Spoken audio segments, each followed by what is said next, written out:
Situation of Afghan women very regressing under Taliban rule. UN official Afghan women under Taliban rule. It has been over 300 days since girls' schools have been closed. Kabul's officials have said that it depends upon the order of the leader of the Taliban.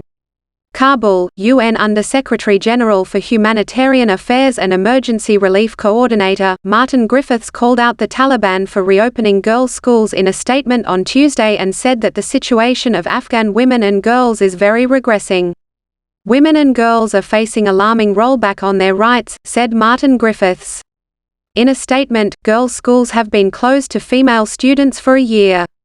One of the presidents of India has said that even if I die, don't close girls' schools because a generation will miss one day of education, Khaama Press reported citing a student, Shabana.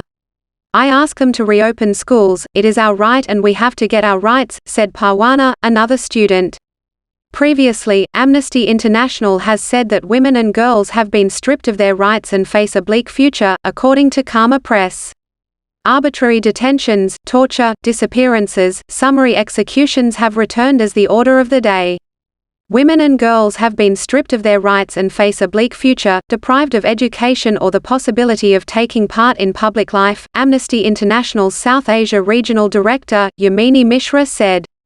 The doors of the schools have been closed for a year, while officials and international organizations worsen the situation, and none of them takes any concrete effort to get out of this situation, said Nur Uzbek, a women's rights activist, condemning the situation of Afghanistan and the atrocious regime of Taliban. The Taliban regime in Afghanistan has drawn heavy criticism across the world for a decree banning girls from school above grade 6. It has been over 300 days since girls' schools have been closed. Kabul's officials have said that it depends upon the order of the leader of the Taliban.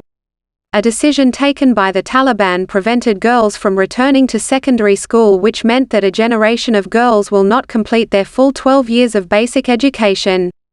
At the same time, access to justice for victims of gender-based violence has been limited by the dissolution of dedicated reporting pathways, justice mechanisms and shelters. Earlier, UN Rights Chief, Michelle Bachelet also expressed concern over alleged human rights violations and abuses against civilians in the northern provinces, including arbitrary arrests, extrajudicial killings, and torture, calling on all parties to the conflict to observe restraint and to fully respect international human rights law. Restrictions on freedom of opinion and expression, the right to peaceful assembly, and the right to participate in public affairs have all had a chilling effect on individuals and communities, the chief stated. And despite Taliban authorities' repeated commitments to respect human rights, civic space has shrunk rapidly and dramatically since their return to Kabul. The plight of Afghan women has continued to be deplorable in the country. Contrary to the Taliban's claims, girls were stopped from going to school beyond 6th grade on March 23 and a decree against the women's dress code was issued after a month. There are restrictions on movement, education and freedom of expression of women posing a threat to their survival. Not only this, the lack of female healthcare workers has prevented the women from accessing basic medical facilities, and the international donors, who fund 90% of health clinics, are hesitant to send money because of their fear of the funds being misused.